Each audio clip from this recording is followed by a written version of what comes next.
Well, our property markets have been on the move for a while now. But some people are saying, no, it's all going to end. We're just kicking the can down the road, allowing things to drag on even longer. But the high levels of debt and unsustainable prices and affordability is going to make our property markets crash like overseas. On the other hand, in my mind, more informed commentators are saying, no, Australia's property markets are different. So, are Australia's property markets different, or are we just kidding ourselves? That's what I'm going to discuss today with Dr. Andrew Wilson in this episode of the Michael Yardney podcast.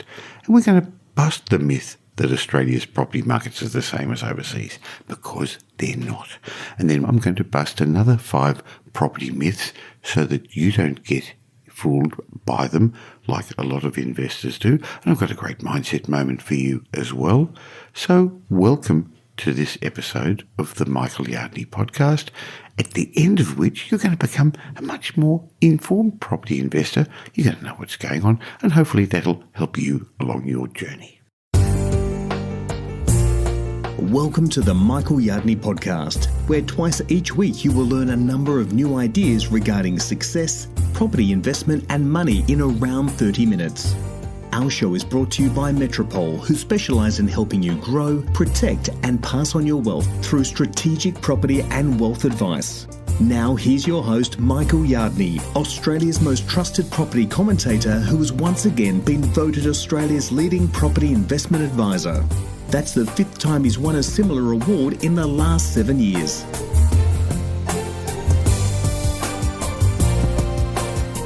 Now, you won't have to look far to hear an opinion on property. From beginning investors to investors with multi-million dollar portfolios, this is an industry with plenty of advice coming from all corners and plenty of emotion attached to each opinion. In fact, I think it's fair to say that there's probably about 25 million property experts in Australia. And because of that, you're likely to hear some things that are just simply not true. So we wanted to shine a light on some of these misguided property myths that are just consistently making the investor circuit. And of course, here to help me discuss that is none other than Michael Yardney. Michael, what I'd like to do is mention some of these property myths and have you provide your insights and opinion on each of them, if that's okay. That'd be great, because I guess to be forewarned is forearmed. Exactly right. So let's start from number 1. The first property myth is buying near capital cities is a certain money spinner. Well, not exactly right. So capital cities are where we like to invest, and people listening to us in this podcast know that that's what I keep saying, but not anywhere. So we like investing in capital cities because that's where there's diversity of economy, where there are employment opportunities, and where in general there are land constraints.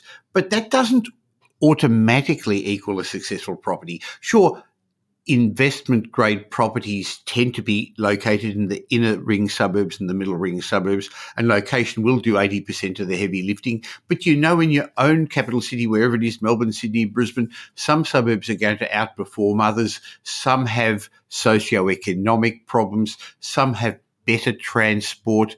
And so to say that I'm just going to invest near a capital city and any property will make an investment grade property, wrong. Just look at all those new high-rise apartment buildings in the CBD, where the land's the most expensive or close to the CBD, that, I think are going to become the slums of the future because of the stigma that's attached to them today. Yeah, I don't doubt that either. And you're absolutely right, Michael. We've got markets within markets. Every market is very fragmented. And I think it's also important to note that in Sydney, for example, if we're taking what Metropole does as a classic example, we only buy in about 24 suburbs in Sydney, out of 658. That's how selective you have to be. Well, I guess part of the reason is the deeper research we do to see where capital growth is going to occur because of the demographics. So we like suburbs where there are a larger percentage of owner-occupiers compared to tenants, because there are many suburbs that are very tenant-centric. And you may think, hey, that's a good place to invest because there's lots of tenants. But no, it's owner-occupiers who want to buy properties similar to yours that are going to push up the value of your property. And we're then also looking for people with higher disposable income because they can afford to and are prepared to and want to live in those suburbs. So aspirational suburbs, gentrifying suburbs, you're right, Armand. Well said, Michael. Okay, this next one we hear all the time, and that is the myth that you can buy a property anywhere and it's going to more or less double in value. So the myth is property prices double every 7 to 10 years. Well, it's half right, Ahmed, but averages are half right and half wrong, aren't they? Because, yes, Kate Forbes, our co-director, just recently looked at the REIA data going back 40 years. And Melbourne, Sydney and Brisbane properties, median prices have actually increased more than 7% on average over the last 40 years. Other states, capital cities didn't do as well as that. So yes, on average, if you bought a property, would double. 7% growth would be doubling in 10 years. The trouble is half properties didn't. And when you look at the regular pain and gain report that CoreLogic brings out every quarter, about a third of properties sold recently sold at a loss, sold below what it cost their purchaser. And then there's all those people hanging on to their properties, Ahmed, that just haven't gone up in value, and they haven't just crystallised loss because they haven't been able to. Yep. Not every property doubles in value every 7 to 10 years. You have to be very, very selective, do your due diligence, and obviously make sure that you've got a number of drivers that you're looking at to select the correct property. And I can't stress that enough. Number 3, Michael, is you can't lose with property. Well, that's what the property spruikers and the project marketers tell you when they're not creating any more land. And so just buy a property and you can't lose. Yes, you can. And I've seen it happen. Property doesn't always equate to profit. But how often do you, in your role as a property strategist, see people who've come in and after 5, 10, 15 years, they still haven't had success in their property? It's all too often, and it's actually a lot sadder the older they are. So it happens often. So, as we already said, not every property is an investment-grade property, and many beginning investors just seem to make the same mistake. They buy a property because it's around the corner, because it's where they live or where they want a holiday or where they want to retire, or simply because it's within their budget without doing the local due diligence, the local area research. So they do it the wrong way around. They find a property that they fall in love with rather than actually researching the area. So knowing the local area, because you live there, is very different to understanding the property fundamentals of an area. And that's why smart investors actually get a good team of people around them. And I'm going to do a shameless plug for the independent property strategists here, like the team at Metropole, because we're not emotional about where we invest. And I know for the last couple of years, you are recommending to most of your clients not to invest in Sydney in the short term because it wasn't the right time. But boy, has the market changed over the last couple of months, Ahmed. Yeah, it's been incredible how much has changed over the last couple of months. And even if you just look at the auction clearance rates today compared to auction clearance rates this time last year, I mean, we're talking chalk and cheese. So it's interesting how much it's shifted. But moving on to number 4, Michael, and this one comes up all the time, and that is houses are a better investment because of the land. What are your thoughts? Well, the land component is the bit that increases in value. So there's no argument that we like properties with a high land to asset ratio. But not all land is created equal. And I'd rather own a tenth of a block of land under an apartment building in an expensive, exclusive suburb than acres of land out in regional Australia. And I know, for example, your team in Sydney buy some fantastic properties with water views in Sydney, in the beachside suburbs or in the inner west where you can hop, skip and jump into town. You can get onto the light rail that's going out into the eastern suburbs, and buying those older established, what used to be called flats, that rather than the off the plan, the new, the Legoland, Me Too, big apartment towers. An apartment still is a great investment in Sydney. In Melbourne, we tend to buy villa units because there is a land component underneath them. And in Brisbane, well, we've been steering clear of apartments and we do tend to buy houses. So in some locations, the right house is better than an apartment, and definitely better than those high-rise apartments where the land to asset ratio is low because the developer squeezed 100 on a smaller block of land. But it's not a hard and fast rule, Ahmed. Yeah, that's right. And look, Sydney is relatively unique. I mean, Sydney is one of those places where you can quite literally almost buy any property type, and as long as it's in the right location, it will perform for you. And apartments, yes, are one of those property types, but our focus is growth. I could care less what property type it is.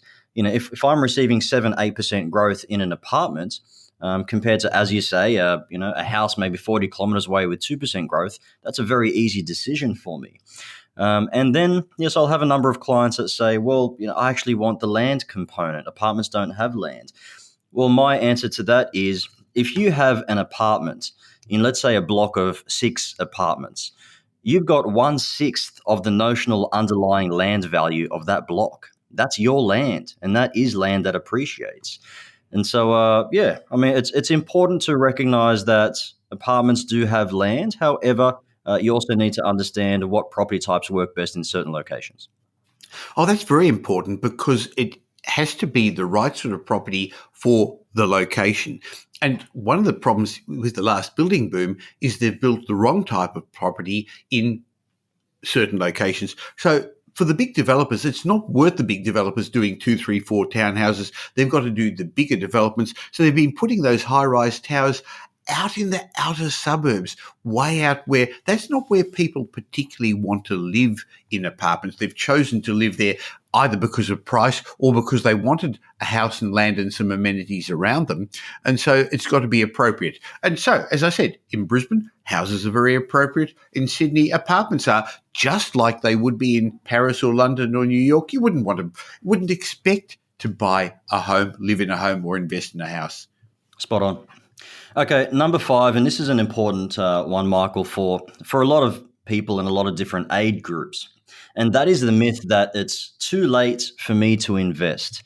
What are your thoughts on this, Michael? Because I know that this is an important one. Well, I guess people use that as an excuse, but they've used excuses all their life not to invest, and this is just another one again. And often it's because they're scared. The answer is the later you leave it, the less time you have to make up for any mistakes. You've got to get it right. And property investment is a long-term game. It does take a couple of property cycles to build some assets. But what's the alternative for these people in their 50s and 60s, Ahmed, who won't have much of a superannuation because the older baby boomers didn't have super in their earlier years? They've got to do something, otherwise they're going to be stuck with the government looking after them. And we're hearing all the time that the government's not going to be able to keep up the pension or going to make it harder. So you have to get some investment, some assets behind you by spending less than you earn, getting some financial discipline, saving and buying appreciating assets. Yeah, Michael, I know that we like to say it takes at least 10 to 15 years to achieve a level of financial independence. Generally that's a minimum. But if we look at the different age groups, and we do see people of many different ages, if you're in your 20s, you have all the time in the world. If you're in your 30s, you've got plenty of time. In fact, you can still make a few mistakes and recover. If you're in your 40s, you want to start thinking about how you can invest and how you can start growing your asset base. If you're in your 50s, you have to start, right? You've got a limited amount of time until retirement, let's say about 10 to 15 years. It's important for you to start taking it seriously. Not only that, but you can't really afford to make any costly mistakes, and every property has to be investment grade. If you're in your 60s, yes, it's difficult. There are opportunities available to you with certain different types of investments. But if you had started a little bit sooner, it would have been a lot easier. So the moral of the story there is, Michael, the more time you have, the better. If you have an opportunity to start and you've got 10, 15 years, then you should start. But do not leave it too late. That makes a lot of sense because you'll always find reasons not to. There's never been a perfect time. And the times when it seems more right than it's wrong is usually too late in the boom cycle when all the news is positive. This is a great time to get into property currently. It's the best counter-cycle opportunity for a long, long time. And people who buy today are going to look back and say, gee, seemed cheap then when today Nothing seems particularly cheap. You don't make your profit because properties are cheap. You make your profit because you buy the right property, one that's going to be an investment grade property that's going to help you develop financial independence by building your asset base. Very true, Michael. And thank you very much for helping to provide insights into these myths. I think it's important that we provide the right perspective because, as we know, every single person has an opinion on property.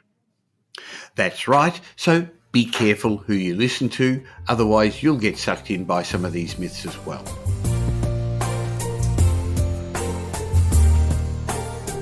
Now that we've busted a couple of property myths, I'm going to have a chat with Dr. Andrew Wilson when we bust the big one that Australian property markets are the same as overseas and we're going to have a property market crash. A great chat that I had with Andrew Wilson recently that I'm sure you're going to enjoy and going to give you a lot of insights. And I'm also going to share with you a mindset moment, a lesson that I learned from one of my early mentors, Tony Robbins, that I think is going to be very relevant to you.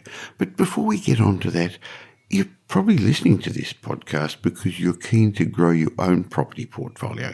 And I've just dispelled a couple of myths, and each week we teach you some things and we teach you some things not to do. But if you really want to profit from property, if you want to take advantage of this new property cycle that's occurring, if you want to own the sort of property investments that are going to outperform the markets over the long term without the risks that most property investors fail, you're going to need some people on your team to help you. And in my mind, you're going to need more than a buyer's agent. You're going to need more than just a property strategist. You're going to need a team of advisors who take a holistic approach of your wealth creation. And that's exactly what you get if you allow my multi-award winning team at Metropole to be part of your wealth creation journey. Now remember, we don't sell properties, which makes our advice independent, but our services include strategic property advice. We put property plans together for people. We actually give finance strategies. Sure, we have buyers agencies in Melbourne, Sydney and Brisbane, and we help home buyers purchase their homes or investors purchase their properties, but that's only after we've put either a wealth advisory plan or a property plan to you. Of course, we can follow on with property management, renovations, property development. So we provide a full range of services, and you can choose to use one or some or all of them. That's up to you.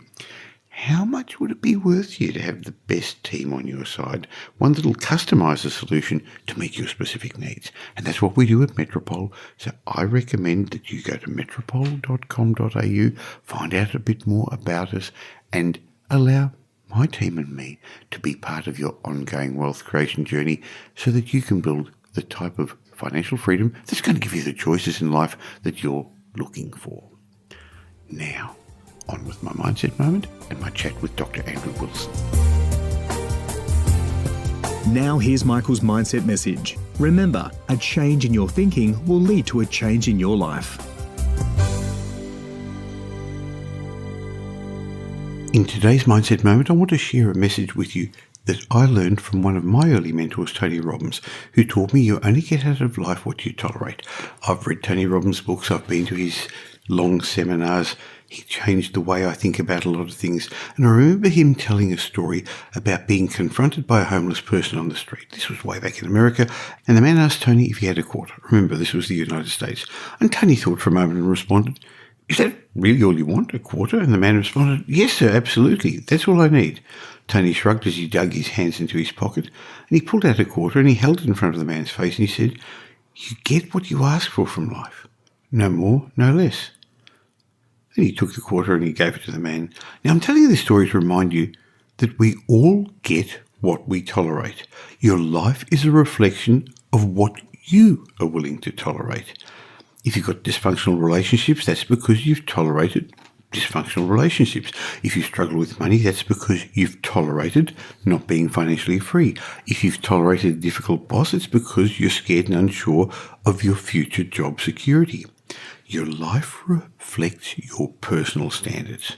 But the beautiful thing is, you don't have to settle for that any longer. You can hold yourself and those around you to a higher standard.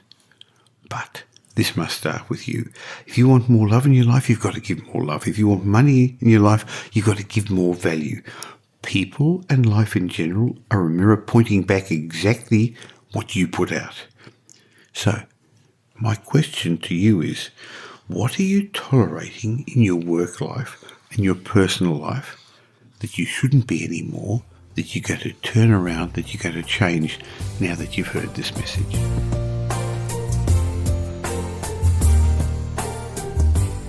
Australia's property market's going to crash. Are we headed for the same fate as the United States, Ireland, Spain, where property markets crumbled? Well, that's what some commentators are suggesting. They say Australia's property market is a giant speculative bubble propelled by tax breaks, low interest rates, liar loans, and that's led to massive mortgage stress, they're suggesting, and it's all going to bust, bringing us down, bringing down the banks, bringing down our economy with it.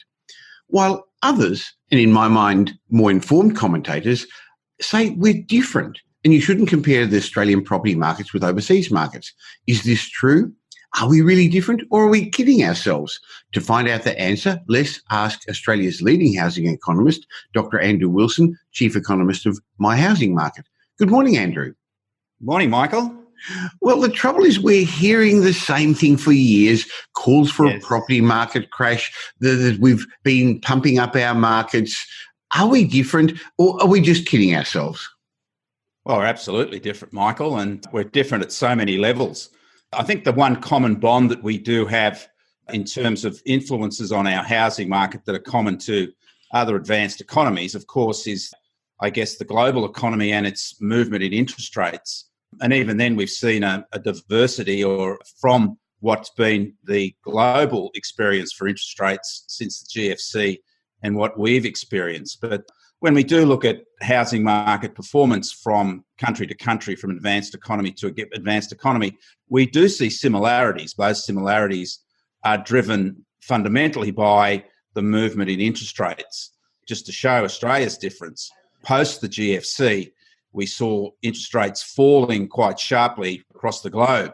However, our interest rate settings actually went the other way in 2011 to 2012 because of our mining boom. We were saved to a large degree from the down recession that the US had and the Eurozone and the UK experienced by a revival in our mining industry through the Chinese mining boom. Now, that meant that our dollar reached parity with the US through that period and was very strong, and that was because our interest rates were moving in the opposite direction to everyone else. And of course, we went through a housing market boom following that with the release of that sort of interest rate energy when rates were cut, whereas other markets were continuing to fade. So that's the one common element, Michael, interest rate settings, but they aren't necessarily in tandem in the shorter term, as we saw in 2011, to keep housing markets in tandem. Other factors, important factors of supply and demand, are fundamentally different from market to market. And really, it's a trap to compare market performance by country. And as we've seen historically, it has no bearing on what happens in one market that will happen accordingly in another market, particularly Australia. Well, one of the things that is underpinning our property markets is our strong population growth. We're growing at around 400,000 people per annum, but it's concentrated in a number of big capital cities. At the same time, supply hasn't really kept up with demand. We're not creating enough of the right sort of property, Andrew, are we? Well, look, yes, Michael, but again, we have to look deeper into the population issue. It's an issue of migration. And there are other countries that have strong migration similar to Australia, but don't have the same drive into the housing market that we do from our migration. And that's because we have a highly selective migration program. Those that come into our country have to pass a number of wealth guidelines, which of course mean that they are capable of being homeowners. And that's a big difference, the selective nature of our migration intake versus the migration in other countries. And that's one of the reasons why we did have strong growth in the Melbourne and Sydney markets, and not just lower interest rates during that 14, 15, 16 period. It was that those two markets had very strong net migration, which of course created demand for housing. But it was selective migration, which meant that they were capable of being home purchasers. So in general, though, was it because people were at household formation age and, as you say, they came with the ability to work and the desire to work, which is great as well. Another difference between Australia and overseas, as I said, Andrew, is our sound banking system. It's well regulated, it's risk averse, and the lending standards have improved, and they're much more stringent since the Haynes Royal Commission. Well, yes and no, Michael. I don't agree with that. I think that our lending standards have always been appropriate, has been seen by the nature of our housing cycle, particularly in terms of mortgage arrears and mortgage defaults. I mean, that mortgage arrear and mortgage default measure would typically reflect stress in the housing market. So I think that our banking system has remained rigid, risk averse, as you suggested. And I think, if anything, to its detriment, it's overmanaged risk, but it's not really the Royal Commission. It's been those questionable actions by APRA, which clearly overmanaged risk during the 15 through to last year, early 19 period, where there was a sense that our banks were exposed on the basis of no real local evidence. It was again falling into trap of looking at overseas models of financial regulation and risk management and thinking that we had to fall in line with that.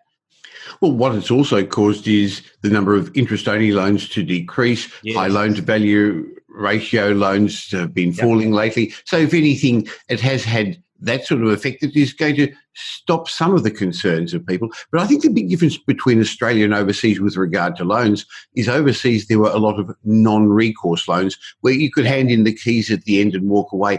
And I'm sure you remember the so-called ninja loans. No income, no jobs, no assets. Those were the subprime low doc loans that surged in the United States prior to the global financial crisis. We've never had anything like that in Australia. Well, our financial system is fundamentally different, Michael.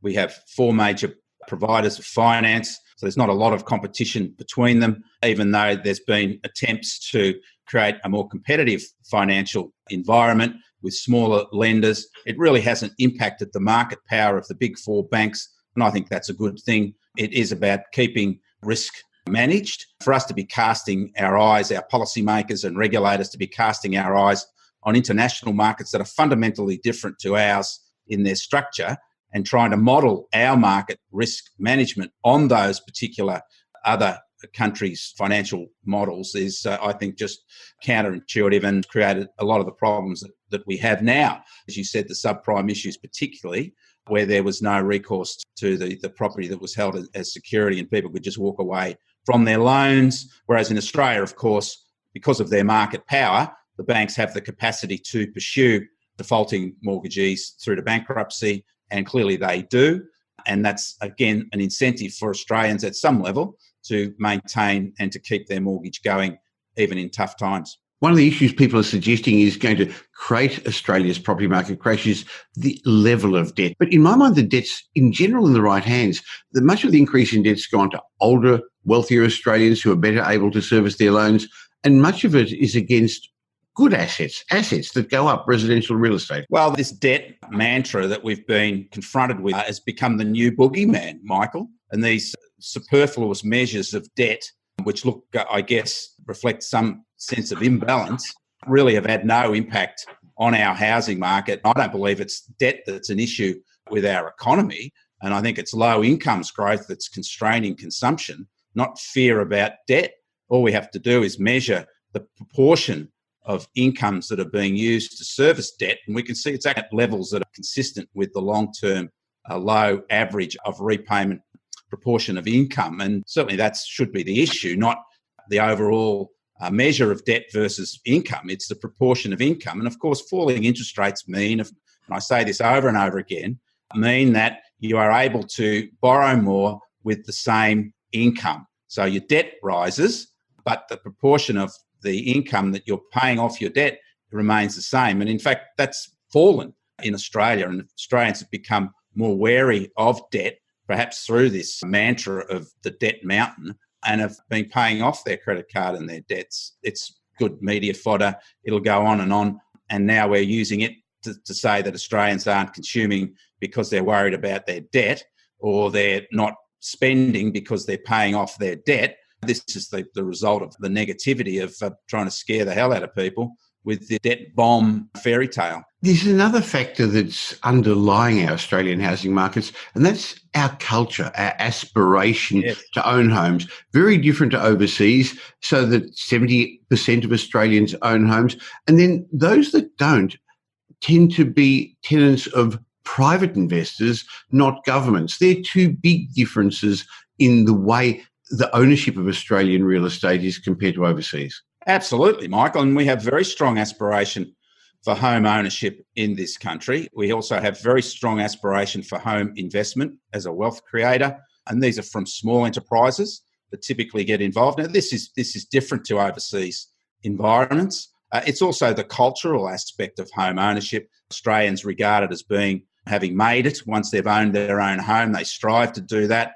There's prestige involved in that. And then Australians also find themselves wanting to move up the property ladder, and there's also prestige involved in that type of activity as well. And this all is grounded in the aspiration for home ownership. And that's a very strong driver of our housing markets, which is unique in that sense to this country. And I think the other point is that those that are renting, that are tenants, in the main tend to be in the queue for home ownership anyway. This is, again, a unique experience for our housing market in that sense.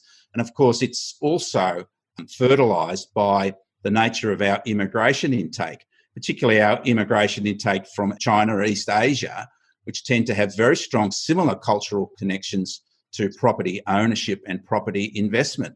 And of course, that just emphasises this Australian culture of home ownership and home investment as a pathway to wealth, acceptance and prestige. Well, the government wants us to as well. They've got incentives to help people get into the market. They understand that Australians want that, and they do actually support property investment. And some people would say the tax incentives are unfair, but it's always been part of our system, and negative gearing's been a feature of Australia's tax system for businesses as well as property investors for a long time. And there are capital gains tax exemptions. Clearly, the government's on the side of property as well, Andrew. Well, the only argument, in my opinion, in favour of changing the tax mix for property is that you need to gather more tax income. In other words, it's a fiscal policy issue where we need to be getting more tax, so we have to reduce tax incentives. Now, that's a fair enough argument. If we do feel the need to have a broader base in terms of tax take, somebody's got to pay for it. And if it's property, it's property. That's a decision governments have to make. But to justify it on the basis of some sort of creating a better balanced housing market, in my opinion, is nonsense. Creating more affordable housing by changing the tax mix, I think that's nonsense. And all it would do is create more imbalances. As we've seen, fundamentally, we're discussing today the difference in Australia's housing markets compared to overseas markets, and we shouldn't be using overseas models, particularly in regard to our tax mix. And that's another fundamental difference we have, Michael, is the way we tax property in this country compared to other advanced economies. Before I round off, Andrew, are there any other points you want to make? Well, there's a couple, Michael. Firstly, on the supply side, that's always important in the housing market. And we have a unique supply environment in this country. Obviously, supply is generated by state and local governments. They're the main providers of that. This creates a lot of significant roadblocks to new supply. So over the longer term, we tend to be undersupplied, as you said at the beginning of the piece, and undersupplied with demand ahead of supply over the longer term. And that's because of a lot of these roadblocks to development that we do have, even though we've had a lot of development occurring, particularly in Melbourne and Sydney and Brisbane. The Melbourne market, in a sense, has had difficulty absorbing some of its supply, not because of the numbers of properties that have been built, but because of the location where they have been built, because there are significant restrictions in Melbourne, particularly on inner and middle ring suburban higher density development. And of course, they're the locations where people want to live. And though there are areas in Melbourne which have had significant higher density development, they're not necessarily the places where people are interested in purchasing. Again, these are fundamental differences on the supply side that make our country different in terms of how it responds with supply to demand. And the other factor, Michael, is public housing. The two cultural differences are that we have abandoned public housing as a major housing source. We now rely on the private sector for much of our rental accommodation. We still have public housing, and we still have a strong commitment to those that are marginalised in the community for housing, and so we should. But there's not a culture of public housing as we have in particularly a lot of European countries and in the US, with rent control in some of the bigger cities there. And we don't have that culture at all in this country. And again, that's a fundamental difference. The other point is that when we spoke about home ownership, there's very strong cultures in Europe and in the US of renting for life. People are quite happy to be tenants in larger numbers for life. And that is, again, a different cultural focus that we have in this country, where we're much more concentrated on being homeowners, and those that are renting tend to be renting in the queue to become homeowners rather than a permanent base. I guess when I hear arguments of this time it will be different or we are different, I think people don't really understand what's going on. They're kidding themselves a bit. But I think clearly, Andrew, you have pointed out that Australia's property markets are different, shouldn't compare ourselves with overseas. Yes, there's a few issues with the economy. Yes, there's problems with wages growth, but the underlying fundamentals for Australian property are sound, and I can't see us heading for the same fate as happened overseas. Clearly, you can't either. Well, we're in a different interest rate environment globally anyway, Michael, but going forward, the same issues are permeating most of the globe now: low incomes growth, low inflation. Interest rates are now falling back again, even in countries such as the US that have raised interest rates. We, of course, are following that downward movement in interest rates. It just means that I believe the roller coaster ride is over now for housing prices growth, and I think that's a good thing. And even though we're getting strong growth in Melbourne and Sydney now, you got to understand, Michael, this is catch-up mode. We're still 10% below where we were 2 years ago, and that's why Melbourne and Sydney are growing faster than anywhere else, because their buyers are still buying at a discount notionally in those markets, and other markets that are closer to their price peaks, the smaller markets, aren't having the same type of growth. And I think that's the point that they point to the future. Once that Melbourne and Sydney have picked up to where they were, we're going to see a much flatter environment. And that maybe mean our housing markets will have more in common in terms of their cycle with overseas markets. I think the other thing to remember is there isn't an Australian property market. There are multiple markets. And as you said, some states overshot the mark, particularly Melbourne and Sydney. They've under... For a while now, they're catching up. And then even within each state, there are different price points, different geographic locations, different types of dwellings. So on balance, Australia's property markets are different, and don't worry about what happened overseas. Be more aware of what's happening locally and take a good long-term perspective. Thank you very much for your time once again, Andrew. Look forward to our chat next week. Good on you. Thank you. Well, we busted a few myths today, didn't we? And my quest is to help as many people as possible become financially independent by educating them through my podcast, through my blogs, through my videos. And if you enjoyed today's episode, if you got something out of today's episode, help me in my quest to make more people financially independent by telling somebody about the show. There's a share button on all podcast apps, or you can just tell people about it in the old-fashioned way. Talk to them, or through Twitter or Facebook. And if you enjoy my chats with Andrew Wilson, once a week I have a video session with him. You can go to propertyinsiders.info and subscribe to our YouTube channel, where you're going to get all the chats with Andrew Wilson. Now, thank you for also leaving the very many great 5-star reviews on iTunes and the other podcast apps. And when I read out your review, if you email me, michael@metropole.com.au, I'd be more than happy to gift you one of my books as a way of saying thank you, as I'm going to Empire One, who on Apple Podcasts a little while ago left a review saying, "Great read and listen. Thanks, Michael, for the podcast and books. Currently working through your book on building a multi-million-dollar property portfolio and loving it, realising some errors I've made in the past 2 property purchases. In my defence, they were our principal place of residences, not an investment. Love the learnings, Jesse." Thank you, Jesse. And it's okay. We all make mistakes along the way.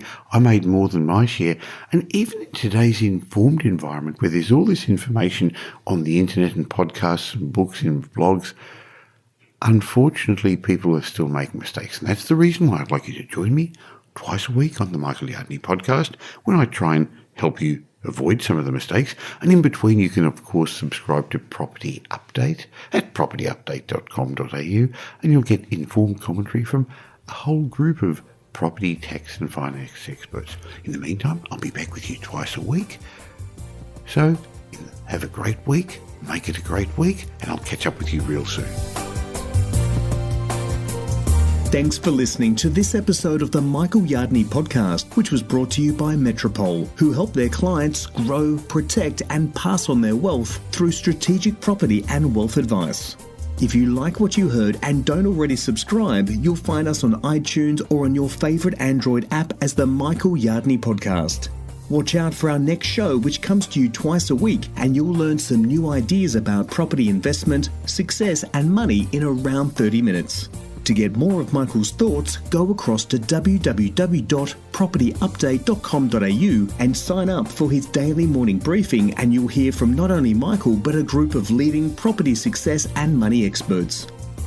And just a reminder that the information you heard in this show today is general educational advice and not specific investment advice, as we don't know your personal circumstances. If you're looking for specific advice, why not ask the team at Metropole to help you?